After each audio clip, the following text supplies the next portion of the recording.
Saudara-saudariku yang terkasih, salam damai sejahtera, horas, berkah dalam. Kita berjumpa dalam belajar Alkitab sambil merenung. Tema kita kali ini, Allah telah membangkitkan Juru Selamat, yaitu Yesus. Dari Kisah Para Rasul, bab 13, ayat 13 sampai 25. Baik saudara-saudari yang terkasih, jangan lupa untuk subscribe, bagikan kepada teman-teman di grup-grup yang saudara ikuti atau di grup keluarga. Jangan lupa nyalakan loncengnya agar mendapat notifikasi langsung dari video kami berikutnya. Semuanya gratis loh ya. Baik. Lalu Paulus dan kawan-kawan meninggalkan Pafos dan belayar ke Perga di Pamfilia. Ya, ini dari Pafos di Siprus lalu menuju ke Perga. Tetapi Yohanes meninggalkan mereka lalu kembali ke Yerusalem. Ini Yerusalem ada di sini, cukup jauh loh saudara-saudari, ini perjalanan ini ya melalui laut segala. Dari Perga mereka melanjutkan perjalanan mereka, tiba di Antiokhia. Nah, ini Antiokhia di sini. Pada hari Sabat mereka pergi ke rumah ibadat lalu duduk di situ. Rupa-rupanya mereka resmi ya sebagai tamu di hari Sabat di rumah ibadat setempat, lalu ikut duduk di situ. Setelah selesai pembacaan dari hukum Taurat dan kitab nabi-nabi, pejabat rumah ibadat menyuruh bertanya kepada mereka, saudara-saudara, jikalau saudara-saudara ada pesan untuk membangun dan menghibur umat ini, silakan. Jadi ada kebiasaan di situ bahwa para tamu yang baru datang sebagai orang baru di situ diberi kesempatan untuk berbicara. Ya, khususnya kalau menyangkut pesan-pesan atau hiburan-hiburan bagi umat setempat, dipersilahkan. Nah, timing ini digunakan juga oleh Paulus. Tadi disebut Paulus dan kawan-kawan. Itu artinya apa? Ya, sekarang ini Paulus menjadi salah satu ya tokoh pokok di situ, sehingga disebutnya Paulus dan kawan-kawan. Ya, mulai saat ini nanti kita akan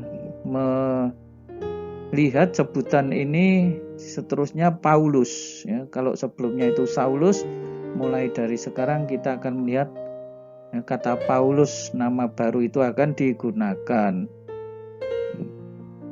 Nah, timing seperti apa digunakan Paulus? Bangkitlah Paulus, memberi isyarat dengan tangannya lalu berkata, "Hai orang-orang Israel, dan kamu yang takut akan Allah, dengarkanlah." Ya, dengan sangat berani Paulus mengatakan, "Hai orang-orang Israel dan ya siapapun yang takut akan Allah. Allah umat Israel ini telah memilih nenek moyang kita dan membuat umat itu menjadi besar." Ya, ternyata ini Paulus menceritakan sejarah ya dari nenek moyang mereka ya, karena Paulus itu juga termasuk keturunan Yahudi.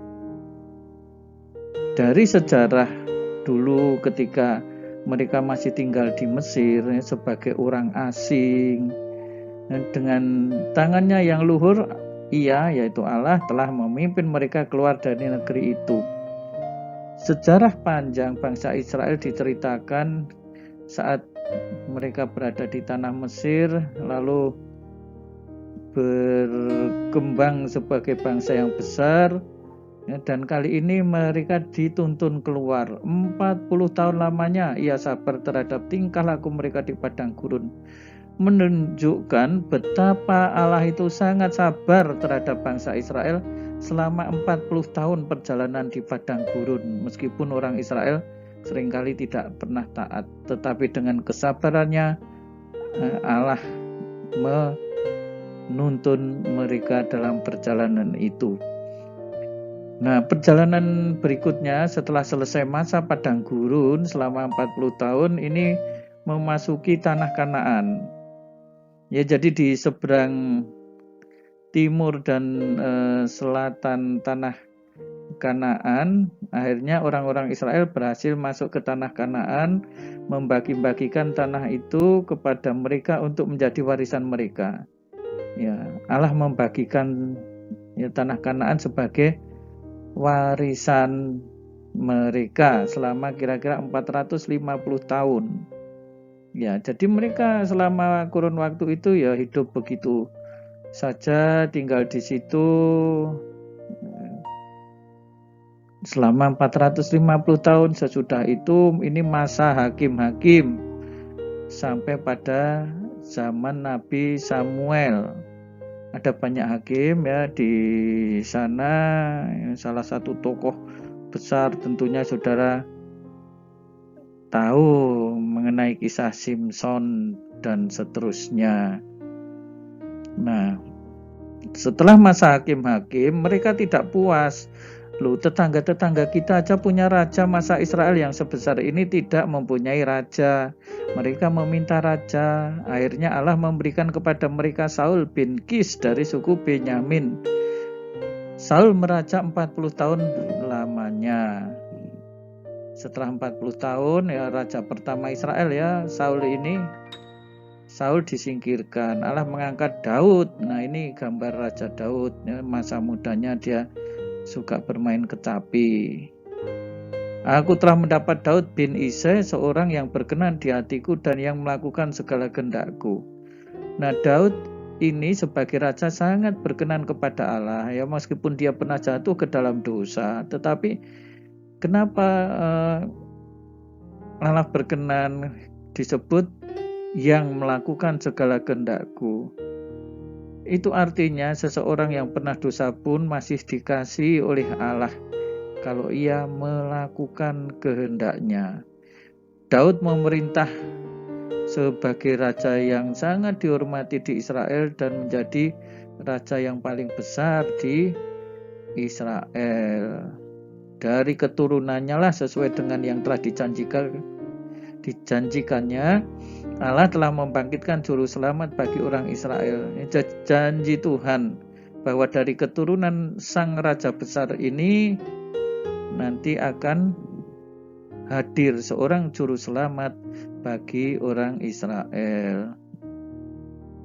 Menjelang kedatangannya, Yohanes telah menyerukan kepada seluruh bangsa Israel supaya mereka bertobat dan memberi diri dibaptis. Tentu yang dimaksud di sini adalah Yohanes Pembaptis, termasuk Yesus sendiri pada akhirnya juga dibaptis. Dan ketika Yohanes hampir selesai menunaikan tugasnya, ia berkata, "Aku bukanlah dia yang kamu sangka, tetapi ia akan datang kemudian daripadaku, membuka kasut dari kakinya pun aku tidak layak."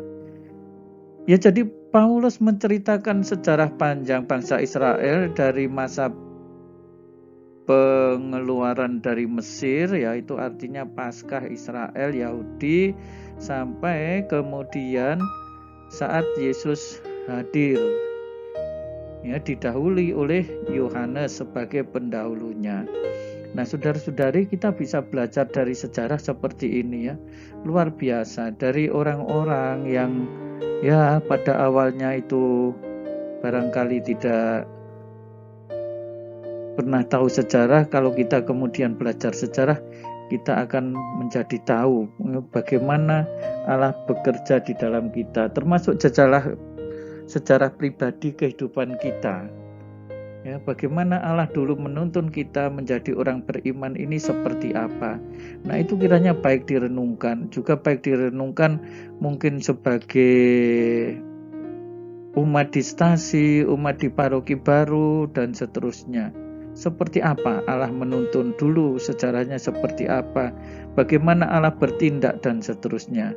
Nah, saudara-saudari, juga di dalam keluarga kita renungkan dengan cara yang seperti itu. Tuhan Yesus memberkati. Berkah dalam. Jangan lupa untuk subscribe gratis ya, nyalakan loncengnya, berikan komentar Anda sebagai sharing kepada saudara-saudari kita. Dengan demikian saudara ikut dalam pewartaan Injil. Terima kasih.